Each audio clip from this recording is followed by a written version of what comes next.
నిన్న జరిగింది ఏదో ప్రమాదశాత్తు జరిగింది కాదు, ఇది ప్రభుత్వం చేసిన హత్యలు.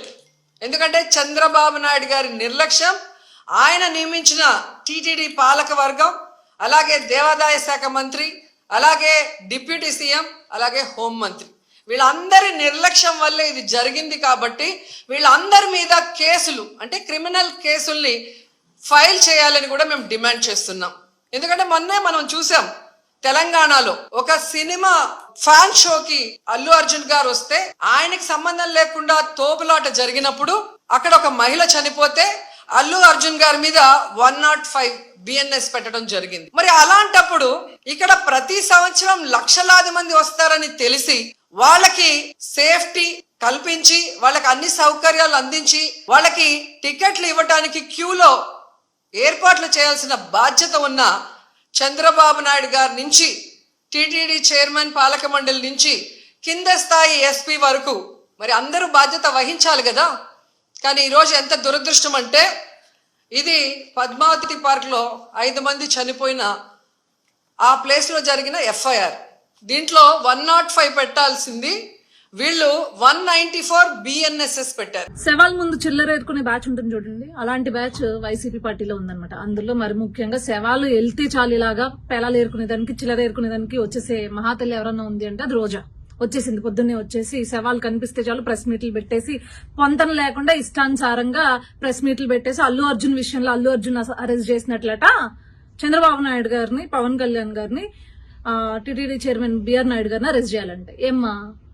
అక్కడంటే అల్లు అర్జున్ ఉన్నాడు, వెళ్ళాడు, పర్మిషన్ లేకుండా వెళ్ళాడు, గవర్నమెంట్ వద్దన్నా వెళ్ళాడు. కానీ ఇక్కడ ప్రభుత్వ వైఫల్యం కాదు ఇది, ఓకే, కేవలం అధికారుల నిర్లక్ష్యం వల్ల జరిగింది. కానీ కూటమి ప్రభుత్వం ముందుగానే చెప్పింది, దీని వెనక ఎవరున్నా సరే కఠినమైన చర్యలు తీసుకుంటామని చెప్పి, బాధిత కుటుంబాలకి అండగా ఉంటామని చెప్పి క్లియర్ గా ఇచ్చినా కూడా నువ్వు వచ్చి మైక్ ముందు రాజకీయం చేస్తున్నావు అంటే, అవును, స్వామివారిని అడ్డం పెట్టుకుని స్వామివారి దర్శనాలతో స్వామివారికి దర్శనం చేపిస్తానని చెప్పి వ్యాపారం చేసిన మహాతల్లివి ఇంతకు మించి బాధ్యతగా ఎక్కడ మాట్లాడతావు? ఎలా మాట్లాడతావు? ఎంతటి దౌర్భాగ్యం అంటే, ఈ వైఎస్ఆర్సీపీ పేటీఎం బ్యాచ్ వాళ్ళు అంటారు, మీరు పలానా స్వామివారి విషయంలో, లడ్డు విషయంలో రాజకీయం చేశారు జగన్మోహన్ రెడ్డి పైన, అందుకే ఇలాంటి సంఘటన జరిగిందంట. సిగ్గుండాలి. బాధిత కుటుంబాలు పాపం చేశారా? ఎవరిపైన కక్షని ఎవరిపైన వెళ్ళగెక్కుతున్నారు? బాధిత కుటుంబాలని పరామర్శించాల్సింది పోయి ఆ బాధిత కుటుంబాలు పాపం చేశాయని చెప్తున్నారా మీరు? కనీసం 11 సీట్లు వచ్చినా కూడా జ్ఞానం ఉండాలి కదా, సిగ్గుండాలి కదా, నీతి ఉండాలి కదా.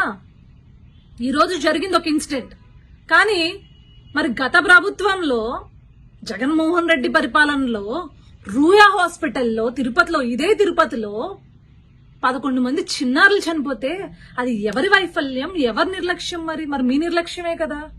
దానివల్లే కదా చనిపోయారు 11 మంది చిన్నారులు. డైరెక్ట్ గా ప్రభుత్వ నిర్లక్ష్యం వల్ల చనిపోయారు వాళ్ళు. మరి జగన్మోహన్ రెడ్డిని అరెస్ట్ చేసేద్దామా? ఎస్, అరెస్ట్ చేయాలి జగన్మోహన్ రెడ్డిని. ఇదైనా స్టాంపేడ్ అనేది ఎవరు ఊహించనది. కానీ ఒక గవర్నమెంట్ హాస్పిటల్లో, రూయా హాస్పిటల్లో ఇలాంటి ఆక్సిజన్ లేక ప్రభుత్వ నిర్లక్ష్యం వలన 11 మంది పిల్లలు చనిపోయినప్పుడు ఆ రోజు మరి నువ్వు బాధ్యత తీసుకోలేదు కదా రోజా, మీ ప్రభుత్వం బాధ్యత తీసుకోలేదు కదా. కానీ మీలాగా బాధ్యత తీసుకోలేని ప్రభుత్వం కాదు ఈ కూటమి ప్రభుత్వం.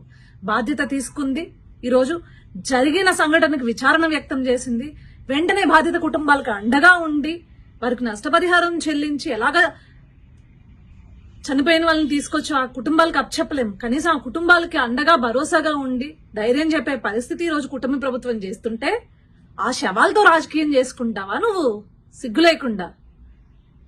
స్వామివారి దర్శనాలని వ్యాపారం చేసి, కొండపైన వ్యాపారం చేసిందానివే నువ్వు, ఎంతకన్నా తెగించగలవు. నీలాంటి దాన్ని పక్క రాష్ట్రం తమిళనాడుకి కాదు, పక్క దేశాలు తరిమి కొడితే రాష్ట్రాలు, దేశాలు సుభిక్షంగా ఉంటాయన్నమాట.